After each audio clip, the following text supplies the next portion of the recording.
Nei, góðan daginn. Ég ætla að segja ykkur sönnu söguna af Smára tölvupíkil, meina ég. Þannig að hér byrja ég. Fyrst var drengur. Þú veist, Smári, hann spilaði mjög mikið tölvu og var oftast einn klukkutíma.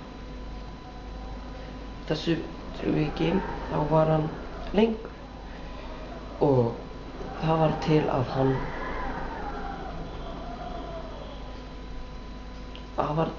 hann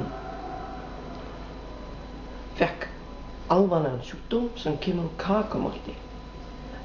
Hann hefur verið þá drekkandi kakómalkaður. Það getur verið flugleika eða alvarlega sjúkdóm sem lætur þig missa líkamsparta. Já. Það getur verið mjög flókið. Já.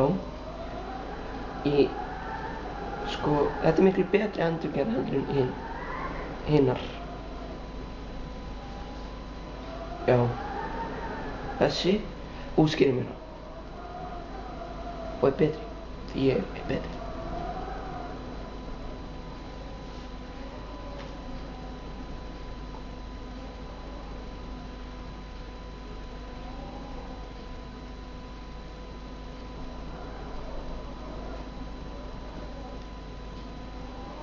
Sjáumst síðar.